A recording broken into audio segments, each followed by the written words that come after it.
Bonjour, je suis Manoa, maman d'une petite fille qui s'appelle Rose qui a 6 ans et qui est atteinte d'insensibilité congénitale à la douleur. Donc ça se classe dans les neuropathies type 4, parce qu'en fait la maladie c'est un dysfonctionnement au niveau de la création d'un certain groupe de neurones. Donc neuropathie et type 4 c'est les pathologies où on ne sait pas où les mettre, donc type 4. Ouais. C'est vrai qu'on ne se rend pas compte. Souvent les gens ils me disent « Ah mais c'est trop bien, elle ne ressent pas la douleur, ça veut dire que si elle tombe elle se fait pas mal ». Ou quand elle fait ses dents, elle pleure pas. Non, à chaque instant, il faut toujours avoir un œil sur elle et puis vraiment la surveiller tout le temps. Tout le temps, tout le temps. Et on se disait, plus elle va grandir, mieux ce sera. Et en fait, non, plus elle va grandir, plus il faut la surveiller. C'est vrai que c'est pas comme les enfants où on se dit, ils gagnent en autonomie, donc on les surveille moins. Là, c'est elle gagne en autonomie, donc il faut que je la surveille encore un peu plus. Alors, Rose, elle aime jouer, elle aime colorier, elle aime dessiner. Elle aime bien faire des blagues.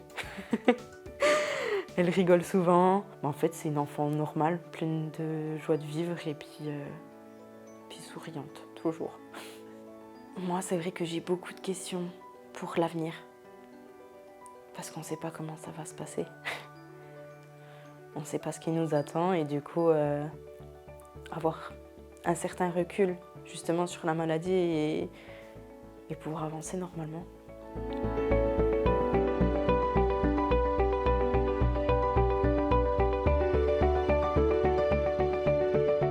Ma famille et moi, on s'est rendu compte tôt que Rose avait une perte de sensibilité lorsqu'il faisait des prises de sang au niveau de la fontanelle. Rose ne pleurait pas. En tant qu'infirmière, je sais qu'un enfant réagit face à la douleur et on a voulu me faire croire l'inverse en me disant que vu que Rose ne connaissait pas, elle ne réagissait pas. Donc les médecins s'en sont rendus compte quand Rose elle avait 6 mois. Elle m'a fait une infection au niveau du pouce et quand on est arrivé à l'hôpital, le médecin est venu nous voir et nous a demandé jusqu'où ma fille ne ressentait pas la douleur, que je ne savais pas répondre. Et de là, il m'a dit on veut opérer sans anesthésie. Elle n'a pas pleuré, elle n'a pas bougé et c'est là que les choses ont commencé. Avant, non, on me disait mais madame, vous vous inquiétez trop, c'est normal, vous êtes maman, toutes les mamans s'inquiètent pour leur enfant. Mais moi, je voyais bien qu'il y avait quelque chose d'autre.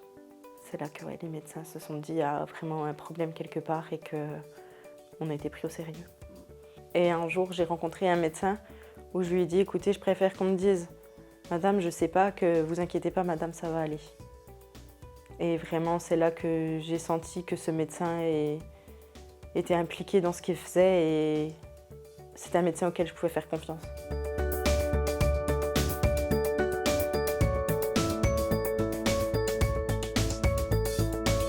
Face à la maladie, il y a d'autres complications qui arrivent, comme le fait de ne pas réguler la température. Au début, les médecins pensaient qu'elle n'arrivait pas à s'adapter à la vie extra-utérine. Quand il fait trop chaud, elle peut monter facilement jusqu'à 40, 41. Le fait de pleurer aussi fait augmenter la température et quand il fait trop froid, elle est déjà descendue à 32.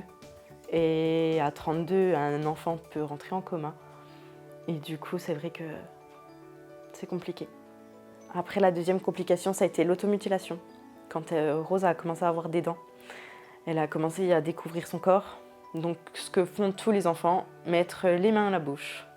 Et à ce moment-là, ça a été très compliqué parce qu'elle a commencé à se mordre. Ça a commencé par les mains, après les bras, les avant-bras, tout ça. Et on a dû lui bander les mains.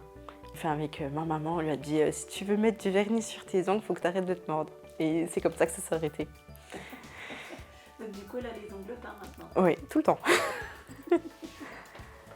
Donc face à l'automutilation, c'est vrai que les médecins se sont posés énormément de questions sur le cas de maltraitance. Donc on m'a souvent demandé « Mais qu'est-ce que vous lui avez fait ?» On se sent incomprise. Une autre des complications, du coup, c'est la sensation de faim. Rose ne demande jamais à manger.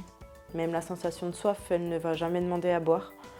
Si on ne lui instaure pas des repas, elle ne mangerait pas, sauf du chocolat. Donc le sommeil, ça a été très compliqué aussi. Elle dormait 45 minutes par 45 minutes, toutes les 2 heures, jour et nuit. Et jusqu'à ce qu'on nous prête au sérieux aussi. Elle a un traitement Du coup, maintenant, pour dormir. Au départ, on était parti sur l'hormone du sommeil, donc la mélatonine. C'était plutôt bien. Et après, on a dû passer à du Theralène. C'est une substance psychoactive qui fait dormir, en fait, qui shoot.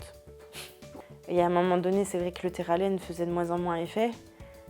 Et ils étaient prêts à passer encore à une substance différente. Et c'est moi, j'ai dit non, je veux pas. Et j'avais pas envie que ma fille, elle soit dépendante à un médicament.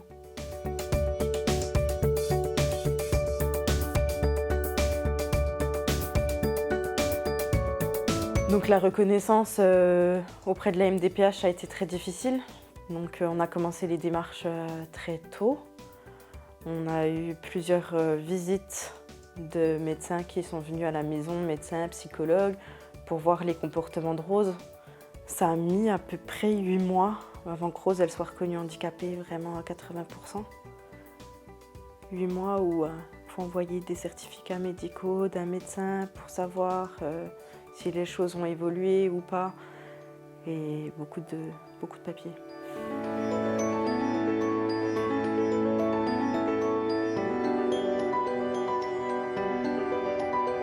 Alors, la scolarisation, donc Rose a été scolarisée comme tous les enfants de France, à partir de 3 ans. La première année, ça a été la plus compliquée. J'avais l'impression que Rose, c'était une charge supplémentaire pour l'école et qu'ils n'avaient pas envie de cette charge et qu'ils n'avaient pas envie de s'occuper d'elle, ni de la faire progresser, ni de l'aider à se sentir comme les autres enfants.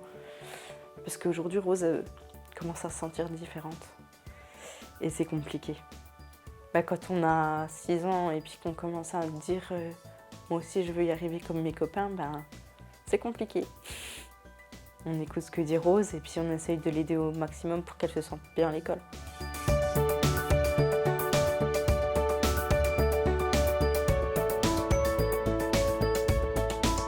Je pense qu'elle a passé la moitié de sa vie à l'hôpital. En fait, je pense qu'il y a beaucoup de malades de cette pathologie, mais qu'elles ne sont pas reconnues et du coup on se sent isolé et qu'on puisse tous se rassembler pour justement pouvoir faire bouger les choses. Et je pense que ce serait bien qu'on puisse enfin faire bouger les choses et se faire entendre.